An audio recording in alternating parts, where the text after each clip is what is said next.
बिस्मिल्लाहिर्रहमानिर्रहीम। Dear students, आज हम जो टॉपिक पढ़ेंगे उसका नाम है equations of motion. Equations of motion के बारे में जो दो कंटेंट्स हम डिस्कस करेंगे वो एक 3 मेजर इक्वेशंस ऑफ मोशन है और फिर हम कुछ क्वेश्चंस प्रैक्टिस करेंगे। इक्वेशंस ऑफ मोशन में 3 basic equations, first, second and third equations of motion जो हम पढ़ते हैं बेसिक फिजिक्स में। फर्स्ट इक्वेशन वो इक्वेशन जो हमें वेलोसिटी, एक्सेलरेशन और टाइम के माबैन रिलेशन प्रोवाइड करती है, वेलोसिटी, एक्सेलरेशन एंड टाइम।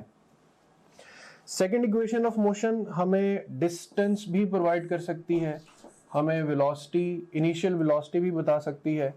इसके साथ साथ हम एक्सेलरेशन भी और टाइम भी इस इक्वेशन को यूज करते हुए कैलकुलेट कर सकते हैं। थर्ड इक्वेशन ऑफ मोशन में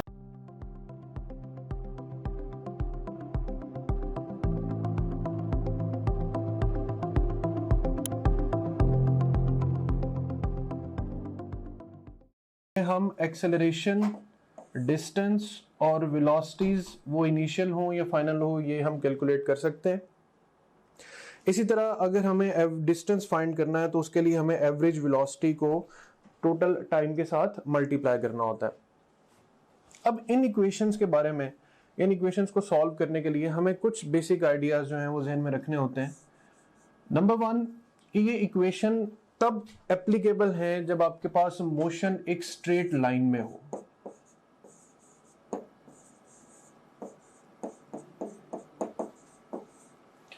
नंबर 2, ये इक्वेशंस तब वैलिड है जब हमारे पास एक्सेलरेशन कांस्टेंट हो।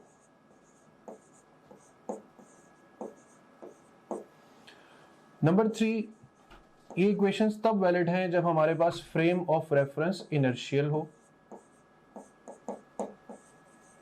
यानी मोशन ऐसे सिस्टम ऑफ कोऑर्डिनेट्स में परफॉर्म हो रहा हो जिस सिस्टम की अपनी एक्सेलरेशन जो है वो 0 हो और उसमें कोई ऑब्जेक्ट स्ट्रेट लाइन में मूव कर रहा हो।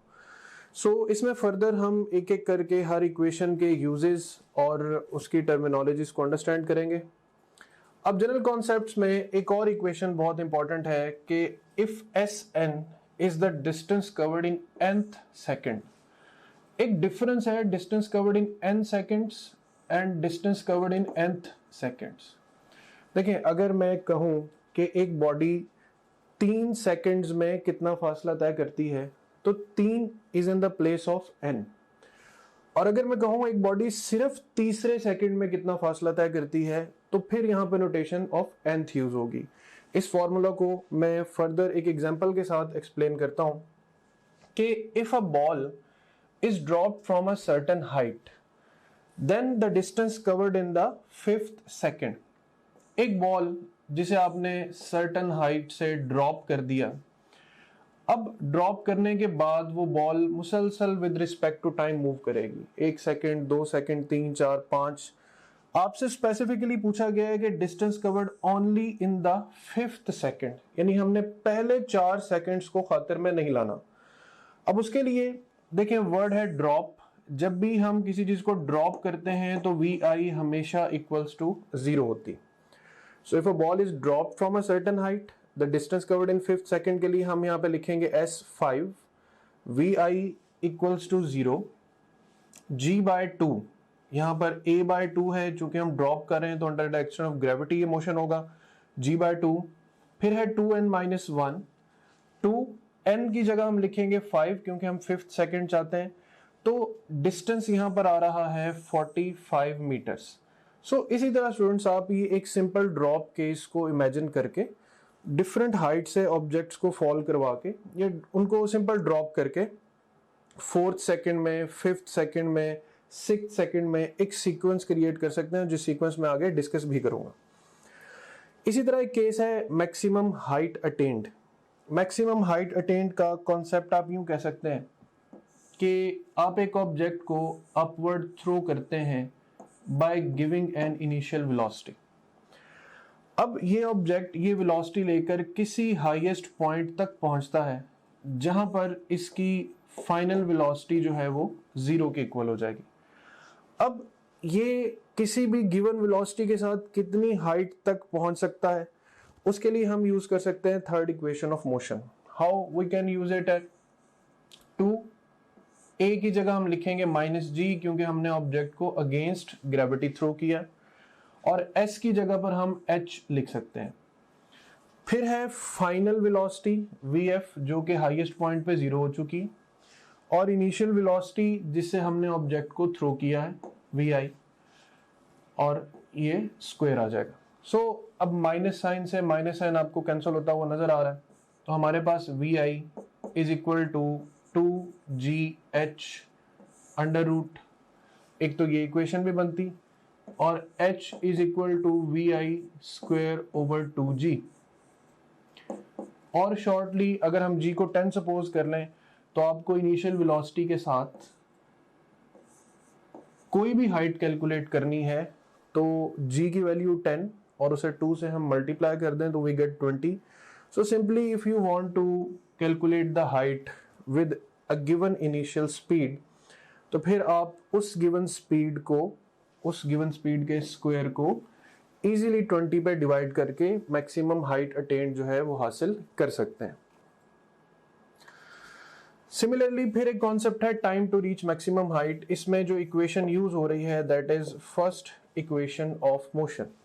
अब फर्स्ट इक्वेशन ऑफ मोशन में अगेन एक एग्जांपल कि एक ऑब्जेक्ट को आप इनिशियल वेलोसिटी देकर अपवर्ड थ्रो करते हैं, हाईएस्ट पॉइंट पे जाकर उसकी वेलोसिटी 0 होगी. अब वो हाईएस्ट पॉइंट तक कितनी देर में पहुंचा है, वो देर हमें फाइंड करनी है. तो first equation vf is equal to vi plus at. Now we know that final velocity has become 0. vi velocity हमने प्रोवाइड की है. एक्सेलरेशन का साइन नेगेटिव क्योंकि अगेंस्ट ग्रेविटी हम थ्रो कर रहे हैं. सो v is equal to gt and this implies that t is equal to v over g. So dear students, initial velocity divided by g, or simply you can say that v divided by 10, और मजीद simplify कर लें तो v by 10. तो time to reach maximum height तक जानने के लिए अगर आप ये जानना चाहें मतलब कोई बॉडी कितनी देर में हाईएस्ट पॉइंट पर पहुंचेगी, तो आपको जो वेलोसिटी गिवन है आप स्ट्रेट फॉरवर्ड उसको 10 पे डिवाइड कर दें. अब इसी में फर्दर एडिशन ये हो सकती है कि बॉडी उस हाईएस्ट पॉइंट पर पहुंचने के बाद वापस अपने थ्रोइंग पॉइंट पर कितनी देर में आएगी. तो देखिए जितना टाइम इसको जाने में लगा है यूनिफॉर्म डिसेलरेशन के साथ, उतना ही टाइम इसे वापस आने में लगेगा यूनिफॉर्म एक्सेलरेशन के साथ. सो यही टाइम v ओवर g यहां पर डबल हो जाएगा as vi over g multiply by 2. So time to return back to the place of motion is 2v over g, or you can write it as 2v divided by 10, or time to reach maximum height is simply v by 10. फिर इसी तरह if a body is dropped from certain height then distance covered in 1, 2 and n seconds respectively. इसमें फिर एक word use हुआ है dropped, जिसके लिए आप कह सकते हैं कि vi will be equal to 0. So equation हमारे पास महदूद हो जाएगी s1 equals to 1/2 at square तक. अब देखें कि अगर हमें s1 डिस्टेंस कैलकुलेट करना है, distance travelled in 1 second, so 1/2 at square को मैं लिख दूंगा 1/2 gt स्क्वायर. इसको और सिंप्लीफाई करें तो मैं यूं भी लिख सकता हूं 10/2 into T square. So s1 is equal to 10/2 equals to 5 and then t1 square. अब यहाँ पे t1 है 1 सेकेंड कि बॉडी ने 1 सेकेंड में कितना फासला तय किया, तो s1 will be equal to 5 into 1 square. Body ने 2 सेकेंड्स में कितना फासला तय किया, s2 is equal to 5 into 2 square. 3 seconds में कितना फासला तय किया, बॉडी ने 5 इंटू 3 स्क्वायर. तो देखें आपके पास थोड़ी सी वेरिएशंस के साथ, ये थोड़ी सी सिमेट्री क्रिएट करने के साथ एक पूरा सीक्वेंस बनता है. 5 इंटू 1 स्क्वायर जैसे ही आप अपनी topgrade.pk की ब्राउजर ऐप में लॉगिन होंगे, आपको ये हमारा होम पेज नजर आएगा। इसमें ये पहला जो सेक्शन है ये आपके सब्जेक्ट से रिलेटेड मटेरियल का है। सेकंड सेक्शन जो एक्स्ट्रा सपोर्ट और गाइडेंस आपको रिक्वायर्ड है ये उसके हवाले से है। थर्ड जो सेक्शन है ये डिफरेंट की स्टैटिस्टिक्स एंड अपडेट की जो कि आपका हमारे पे कॉन्फिडेंस इंक्रीज करेंगे। एंड लास्ट ऑफ ऑल ये एग्जीक्यूटिव समरी है आपकी ओवरऑल प्रिपरेशन की प्रोग्रेस के हवाले से। सो सबसे पहले सेक्शन को हम एक्सप्लोर करते हैं। इसमें से आप किसी भी सब्जेक्ट पे क्लिक करें, से हमारे पास ये सब्जेक्ट्स हैं biology, physics, chemistry, English, logical reasoning. इनमें से किसी भी सब्जेक्ट पे आप क्लिक करें तो आपको उस सब्जेक्ट में उसके वीडियो लेक्चर्स, रिवीजन नोट्स और प्रैक्टिस क्वेश्चंस मिलेंगे। आप वीडियो लेक्चर्स पे क्लिक करेंगे तो उस सब्जेक्ट के सारे यूनिट्स या सेक्शंस आपके सामने ओपन हो जाएंगे। आप किसी भी सेक्शन को चूज करेंगे, उस सेक्शन के सारे टॉपिक्स ओपन हो जाएंगे।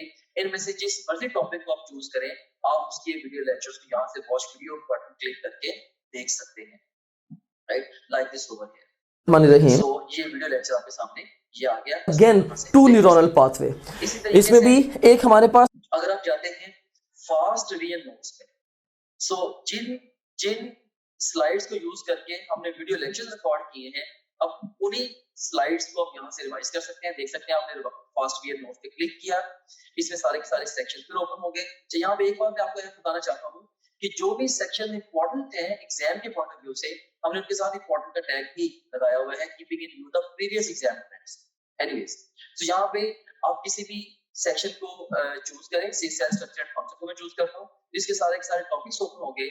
इनमें से किसी भी टॉपिक को आप पिक करेंगे तो आप उसकी वो स्लाइड्स देख सकते हैं जिनसे उस टॉपिक का वीडियो लेक्चर रिकॉर्ड हुआ है। तो काफी सारा टाइम है आपका वो सेव होगा, आपको लेक्चर नोट करने की जरूरत नहीं है, आपको बड़े बड़े नोट्स मिल रहे हैं for the fast revision, rather super fast revision of the lectures. उसके बाद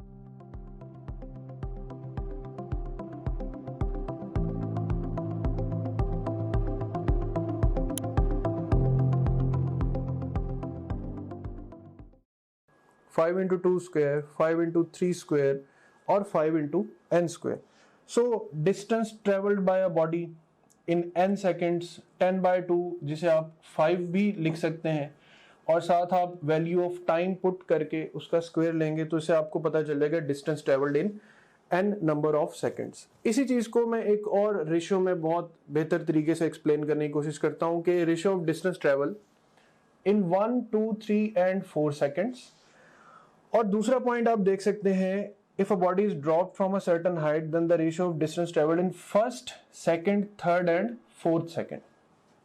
अब इट सिंपली मींस कि एक बॉडी फॉल करती है 1 सेकंड, फिर 2 सेकंड, फिर 3 सेकंड और फिर 4 सेकंड्स। ये जो फॉर्मूला जिसमें हम इक्वेशन यूज कर रहे हैं, s is equal to 1/2 gt square, ये हमें ये बताता है कि सिर्फ 1 सेकंड में बॉडी ने कितना फासला तय किया, फिर 2 सेकंड्स में कितना फासला हो गया, फिर 3 में डिस्टेंस कितना हो गया और फिर 4 में डिस्टेंस कितना हो गया। जबकि दूसरी जगह पर जो हम इक्वेशन यूज कर रहे हैं वो ये है, s nth is equal to vi plus g/2 2n-1। इस इक्वेशन से हमें क्या पता चलेगा कि बॉडी ने पहले सेकंड में कितना फासला तय किया है, बॉडी ने दूसरे सेकंड में कितना फासला तय किया है, तीसरे में, और फिर सिर्फ चौथे सेकंड में बॉडी ने कितना फासला तय किया। मैं फिर इस कंपैरिजन को रिप्रेजेंट कर रहा हूं, 1 सेकंड में फासला, 2 सेकंड्स में फासला, 3 में और 4 में। ये टोटल डिस्टेंस देने वाली इक्वेशन है। पहले सेकंड में, दूसरे सेकंड में, तीसरे सेकंड में और चौथे सेकंड में कितना फासला तय होगा। So total n number of seconds में अगर हम देखें तो S1 जैसे मैंने पहले भी एक्सप्लेन किया 1/2 GT1 स्क्वायर।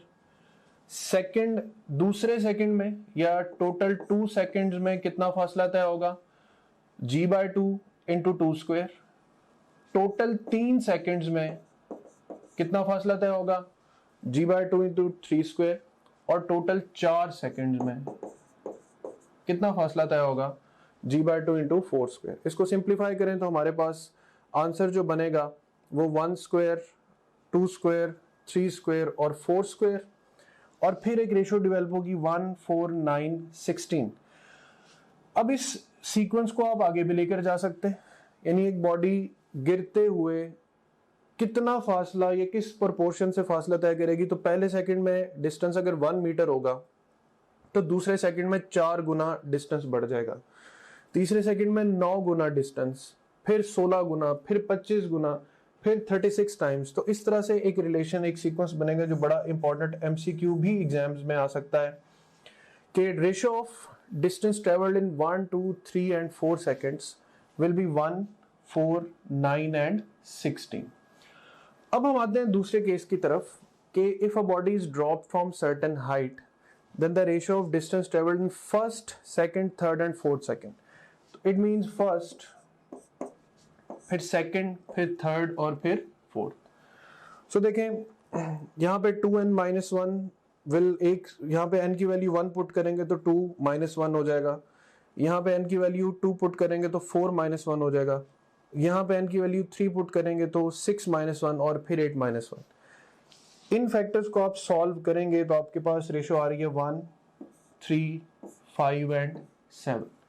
सो ये फिर एक और इंपॉर्टेंट एमसीक्यू बनता है कि ratio of distance travelled in first, second, third and fourth second will be 1, 3, 5 and 7।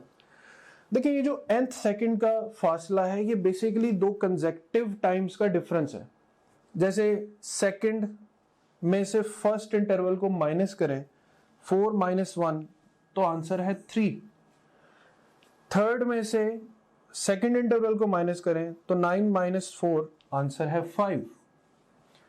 इसी तरह फोर्थ में से थर्ड इंटरवल को माइनस करें तो 16-9 इज इक्वल टू 7। सो ये टोटल डिस्टेंसेस हैं जो नंबर ऑफ सेकंड्स में कवर अप हो रहे हैं और ये कोई से 2 सेकंड्स का दरमियानी इंटरवल है जिसमें हमने फासला मेजर करना।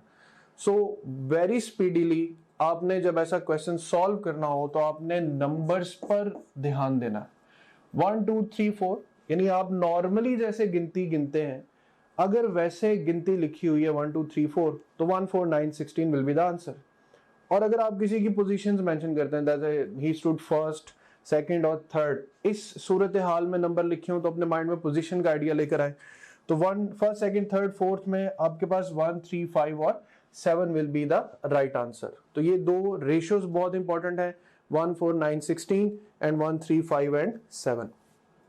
Next, if a body is dropped from certain height then time taken to reach the ground। इसमें आप बॉडी को बिल्डिंग से स्ट्रेट ड्रॉप कर दें या आप बॉडी को इनिशियल हॉरिजॉन्टल वेलोसिटी दे के ड्रॉप करें, दोनों केसेस में हम डिस्टेंस इक्वेशन यूज करते हैं। चूंकि हम ड्रॉप कर रहे हैं तो vi की वैल्यू 0, vi 0 होगा तो ये पूरा factor 0, height in the place of distance, a की रिप्लेसमेंट होगी g के साथ, तो इस इक्वेशन में h is equal to half gt square apply होगा। और यहां से अगर हम टाइम को सेपरेट करें तो time is equal to √2h over g। इसको थोड़ा सा और सिंप्लीफाई करके देखें तो आप इसे यूं भी लिख सकते हैं h ओवर g/2 और फिर आप इसे फर्दर यूं भी लिख सकते हैं h डिवाइडेड बाय 5। तो देखें कितने सिंपली आपको time to reach the ground find करना है किसी बॉल को ड्रॉप करने के बाद। तो आप हाइट का फैक्टर लिखें, हाइट 100 दी है, 200 दी है, 300 दी है, उसको सिंपली 5 के डिजिट पे डिवाइड करें और उसका स्क्वायर रूट फाइंड कर लें। इसी तरह velocity of a body to reach the ground, या कब इसी तरह जब आप किसी ऑब्जेक्ट को ड्रॉप करेंगे वो ऑब्जेक्ट हाईएस्ट पॉइंट से ग्राउंड तक आते हुए कितनी स्पीड अटेन करेगा उसको देखने के लिए आप थर्ड इक्वेशन यूज करेंगे 2as equals to vf square minus vi square. Since हमने बॉल को किया है ड्रॉप, लिहाजा ड्रॉप करने के बाद इनिशियल वेलोसिटी 0, फाइनल हमें कैलकुलेट करनी है। बॉडी चूंकि डाउनवर्ड ही फॉल कर रही है लिहाजा हमारे पास इक्वेशन प्लस 2gh ही रहेगी। यहां से स्क्वायर को खत्म करेंगे तो velocity is equal to √2gh। और देखें अगर आप इसे सिंप्लीफाई करें तो आप लिख सकते हैं 2 × 10 into h, or you can calculate like that 20 times of h under root. तो देखिए हर इक्वेशंस में से शॉर्ट फॉर्म्स निकालने की कोशिश करनी है आपने. 2h over g, मैं क्यों बार बार g की वैल्यू और 2 की वैल्यू पुट करूं जब मैं इसे सिंप्लीफाई कर सकता हूं. तो h/5 से आप time to reach the ground find कर सकते हैं. 20 टाइम्स ऑफ h से आप टोटल वेलोसिटी फाइंड कर सकते हैं ऑन रीचिंग द ग्राउंड. सो ये कुछ टिप्स एंड ट्रिक्स हैं जो फर्स्ट, सेकंड और थर्ड इक्वेशंस को यूज करके हम सॉल्व कर सकते हैं. ये स्टूडेंट्स, अब हम क्वेश्चंस प्रैक्टिस करेंगे about the equations of motion. पहला क्वेश्चन है कि which feature of the graph allows acceleration to be determined. The area under the displacement time graph, area under velocity time graph, slope of displacement time graph or slope of velocity time graph. So as we have studied, it's the slope of velocity time graph. A car is traveling with uniform acceleration along a straight road. The road has marker posts everywhere, every 100 meters. When the car passes one post, it has speed of 10 meter per second. And when it passes the next one, its speed is 20 meter per second. What is the car's acceleration?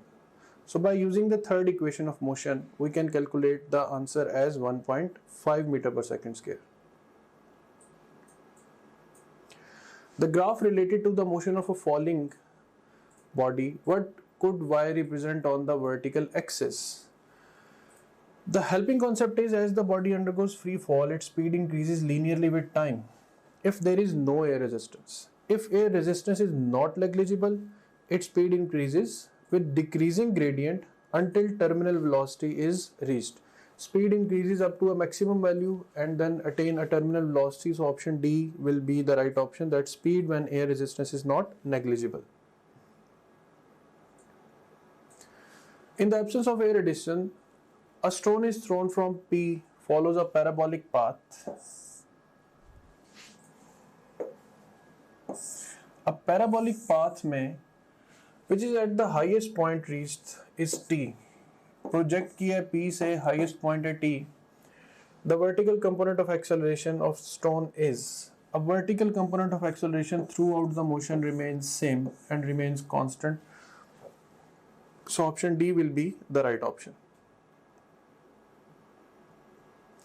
Which graph represents the motion of a car that is traveling along a straight road with uniformly increasing speed? When there is an increase in the speed uniform, any velocity time graph is in this shape, then acceleration time graph is like this. Acceleration is constant, positive, so velocity is increasing linearly, so option alpha will be the right option. A parachutist steps from an aircraft, falls without air resistance for 2 seconds, and then opens his parachute. Which graph best represents and how his vertical acceleration varies with time? अब acceleration की variation with respect to time बतानी है. तो पहले 2 seconds के लिए वो without air resistance है, that means acceleration remains constant. जैसे वो पैराशूट ओपन करेगा उस पर एक ऑपोजिट डायरेक्शन में फोर्स एक्सर्ट होगी पैराशूट पर, तो acceleration should decrease very randomly, and then he will attain a constant behavior या constant velocity, so acceleration should become constant. Here D option is similar to this condition कि आपके पास पहले acceleration constant होगी, फिर suddenly acceleration decrease करेगी and then acceleration will become 0. The particle will fall with constant velocity. A steel sphere is released from rest of the surface of a deep tank of viscous oil. A multiple exposure photograph is taken of the sphere as it falls. The time interval between exposure is always the same. Which of the following could represent the photograph? अब देखिए viscous medium में steel ball पहले speed increase होगी तो distances change होंगे, लेकिन जब वो टर्मिनल वेलोसिटी अटेन कर लेगा तो equal distance will be covered in equal intervals of time. So option B is the correct option कि पहले there is an increasing distance and the distance remains constant throughout the motion. So B is the right option. If an object is moving with a velocity 5 meter per second with an acceleration 2 meter per second square in 5 seconds, then calculate the final velocity By using first equation of motion, you can calculate it as 15 meters per second. Object moving with a velocity 5 meter per second with an acceleration of 2 meter per second square in 5 seconds. Then calculate the distance covered. So by using second equation of motion, you can calculate the distance as 50 meters. A body covered 100 meter distance with an acceleration of 2 meter per second square in 5 seconds. Then calculate the velocity. So by using again second equation of motion, you can find it as 15 meters per second. If a body covered 200 meter distance with velocity of 5 meter per second in 5 seconds, then calculate the acceleration. So by using again second equation of motion, you can find the acceleration as 5.33 meter per second square. So that's all about equations of motion. Thank you. हमारा जो most important feature है या teaching tool है, that is our question bank. So अगर हम practice questions पे जाते हैं, तो इसमें हम देखें कि आप different तरीके से टेस्ट दे सकते हैं. So आप जैसे मर्जी माइंड में डिफाइन कर लें कि आपने किसी एक टॉपिक का टेस्ट देना है, या एक चैप्टर का, एक यूनिट का, क्वार्टर सिलेबस का, हाफ सिलेबस का, फुल सिलेबस का, जो मर्जी सिलेबस आप डिफाइन कर लें, उस डिफाइंड सिलेबस में से 20 तरीकों से आप टेस्ट दे सकते हैं. कैसे? जैसे जो भी सिलेबस आपके माइंड में डिफाइंड है, आप चाहें तो उस सिलेबस के हमारे पास जो अवेलेबल ऑल क्वेश्चन उनका टेस्ट दे सकते हैं, या जो आपने टॉपलेट.टीके पे आप प्रैक्टिस करते रहे हैं, तो आप चाहते हैं कि आपने दोबारा may be second third time आप टेस्ट दे रहे हैं, आप चाहते हैं कि मेरे पास सिर्फ और सिर्फ उस सिलेबस के अनसीन क्वेश्चन का टेस्ट आए, आप वो भी दे सकते हैं. इसके अलावा इनकरेक्ट क्वेश्चन के टेस्ट देते हुए जो सवाल आपके गलत हुए थे, आप उन गलत सवालों का टेस्ट अलग से क्रिएट कर सकते हैं. जैसे अगर आपने फिजिक्स के 20 टेस्ट दिए हैं, उनमें से आपका कोई मे बी आपके कोई 30 क्वेश्चन रॉन्ग हुए थे, उन 30 रॉन्ग क्वेश्चन का इकट्ठा टेस्ट भी आप क्रिएट कर सकते हैं. और इसी तरीके से जो जिन क्वेश्चन को आपने टेस्ट के दौरान बुकमार्क किया है, उनका टेस्ट कॉल कर सकते हैं. जो टेस्ट आपने अटेम्प्ट किए थे क्वेश्चन, उनका टेस्ट कॉल कर सकते हैं, अनअटेम्प्टेड का. और इवन यानी कि टेस्ट देते हुए आपने जिनको अटेम्प्ट किया था और टेस्ट देते हुए जिनको आपने अटेम्प्ट नहीं किया था, ये अनसीन से डिफरेंट है. अनसीन का तो मतलब ये है कि वो टेस्ट में कभी आए नहीं आपके. इसके अलावा आप देख सकते हैं कि इवन पास्ट क्वेश्चन का बहुत बड़ा पूल यहाँ पे मौजूद है. अगर हम गौर करें, देखेंगे ई-कैट के, नम्स के, NMD CAT, AKU, MD CAT, Punjab के और ईटा के, ये इवन जो पीएमसी के जो सैंपल पेपर्स हैं, उनके टॉपिक वाइज पास्ट क्वेश्चन देखिए यहाँ पे मौजूद है ओवरऑल. आप किसी भी टैब पे क्लिक करें, सारे के सारे एक्चुअल पास्ट क्वेश्चन जो वो आ जाएंगे. ऑफ कोर्स ये सारे के सारा बड़ा इंपॉर्टेंट टूल है, क्योंकि पूरे पाकिस्तान से बड़े मेन एग्जामिनर्स ने, बड़े सीनियर एग्जामिनर्स ने ये डेवलप किया होगा. एनीवेज, इसमें से किसी भी आप टॉपिक को चूज करें. से मैं यहाँ पे सारे टैग्स को चूज कर लेता हूँ, तो हमारे पास ये सारे के सारे टॉपिक्स आ गए. इनमें से किसी एक टॉपिक को मैं चूज करूँ, या एक सेक्शन को, या मैं मल्टीपल सेक्शन को चूज करूँ, तो मैं उसका टेस्ट दे सकता हूँ. से मैंने 2 सेक्शन चूज किए, इसमें से सेम है कार्बोहाइड्रेट्स और प्रोटीन्स, इनका टेस्ट देना चाहता हूँ, या ओवरऑल मैं सारे सेक्शन का टेस्ट देना चाहता हूँ, वो मैं दे सकता हूँ. या मैं डिफाइन करूंगा, मे बी जी मैंने 50 एमसीक्यूज का टेस्ट देना है, तो ये 50 एमसीक्यूज का टेस्ट आपके सामने ये क्रिएट हो गया. सो ये आपके सामने आ गई है जी टेस्ट की स्क्रीन, जिसमें आप देख सकते हैं कि ये ईटा केमिकल का पास्ट क्वेश्चन है, ये स्टेटमेंट है, ये ऑप्शंस हैं. इसमें ओवरऑल ये देखिए कि इसमें अगर आपने क्लिक किया तो आपका ये करेक्ट आंसर भी सामने आ गया. अगर आप इसकी एक्सप्लेनेशन देखनी है तो वो भी आप देख सकते हैं. इसके अलावा ये क्वेश्चन वेरीफाइड है बाय आवर टीम, इसको अगर आप चाहें बुकमार्क कर सकते हैं. इस क्वेश्चन से रिलेटेड डिफरेंट स्टैट्स यहाँ पे आ रहे हैं वगैरह वगैरह. यहाँ से आप नेक्स्ट क्वेश्चन पे जा सकते हैं, जरूरत पड़े तो आप यहाँ से प्रीवियस क्वेश्चन पे जा सकते हैं, और फिर अल्टीमेटली जब आप चाहें आप टेस्ट को फिनिश करके इवन रिजल्ट को भी व्यू कर सकते हैं. ऑलराइट, सो इस तरह से ये टेस्ट आपने इसको रिजल्ट को व्यू कर लिया. एनीवेज, इसके बाद अब हम चलते हैं दोबारा अपने होम पेज की तरफ. सो आप किसी भी जितने भी आपका सब्जेक्ट्स हैं, बायोलॉजी, फिजिक्स, केमिस्ट्री, इंग्लिश और लॉजिकल रीजनिंग, इन सब सब्जेक्ट्स के आप वीडियो लेक्चर्स, वीडियो नोट्स और अनलिमिटेड एमसीक्यू प्रैक्टिस यहाँ से कर सकते हैं. जितने भी आप प्रीवियस टेस्ट जो भी टेस्ट आपने दिए होंगे, अगर आप प्रीवियस टेस्ट पे क्लिक करेंगे, वो सारे टेस्ट आपके यहाँ पे आ रहे होंगे. इसके अलावा जो आपकी जो ओवरऑल प्रोग्रेस है, उसकी जो डिटेल है, वो सारी की सारी यहाँ पे आ रही है. डिफरेंट सब्जेक्ट में आप कैसे जा रहे हैं, डिफरेंट सब्जेक्ट्स में, डिफरेंट चैप्टर्स में और डिफरेंट टॉपिक्स में आप कैसे जा रहे हैं, वो सारी की सारी डिटेल यहाँ पे आ रही है. इसके अलावा फुल लेंथ पेपर्स हैं, जो कि जस्ट लाइक रियल एग्जाम है. यहाँ से किसी भी फुल लेंथ पेपर को किसी भी टाइम पे लॉन्च कर सकते हैं, अपनी तरीके शुरू पे या इवन मिड सेशन में जाके नियर द एग्जाम आप इन एफएलपीज को जब चाहे आप अटेम्प्ट कर सकते हैं। उसके बाद फिर सपोर्ट मटेरियल है, इसमें इनको वीडियो रिव्यूज हैं, डिफरेंट जो स्टूडेंट्स हैं जिन्होंने टॉप ग्रेड से पढ़ा वो आपको गाइड कर रहे हैं हमारे सिस्टम के हवाले से भी, ओवरऑल तैयारी के हवाले से भी आप उन बच्चों से गाइडेंस ले सकते हैं। इसके अलावा हमारे ये टेस्टिमोनियल्स हैं जो पूरे पाकिस्तान में हजारों स्टूडेंट्स हमसे पढ़ रहे हैं, वो हमारे बारे में क्या कहते हैं उसकी डिटेल यहाँ पे आप देख सकते हैं। इसके अलावा सिलेबस यहाँ पे गिवन है, अगर आप कंटेंट देखना चाह रहे हैं हमारे कोर्स का वो सारे के सारे यहाँ पे ओवरऑल जो विजिबल है। And in addition to that study schedules बड़ा एक अहम फीचर है, अहम मॉड्यूल है। इसमें 90 डेज, 60 डेज, 30 डेज और इवन 50 डेज का एनएमटी का स्केड्यूल मौजूद है। आप अपनी नीड के अकॉर्डिंगली जिस मर्जी स्केड्यूल को फॉलो कर सकते हैं डिपेंडिंग अपॉन कि आप टाइम फ्रेम में किस जगह पे खड़े हैं। अगर आप एग्जाम आपका 1 महीने के बाद एग्जाम है, ऑफ कोर्स आप 30 डेज वाला प्लान फॉलो करेंगे। अगर आपके एग्जाम में 2 हफ्ते रहते हैं तो आप 15 दिन वाला प्लान फॉलो करेंगे एंड सो ऑन। सो इसमें हमने आपको ये बताया है स्केड्यूल्स के अंदर ये गाइड किया है कि आपने गिवन टाइम को बेस्ट यूटिलाइज कैसे करना है। फिर इसके अलावा डाउनलोड्स का सेगमेंट है, जो भी डिफरेंट इंपॉर्टेंट कंटेंट है आपसे रिलेटेड वो सारे के सारे आपको डाउनलोड्स में मिल जाता है। और इसके अलावा गाइडेंस वीडियोस काफी सारी इसके अंदर पड़ी हुई हैं जो कि मैंने खुद रिकॉर्ड करके इसके अंदर डाली है। इसमें बहुत सारे हवालों से जनरल गाइडेंस आप इन वीडियो से ले सकते हैं।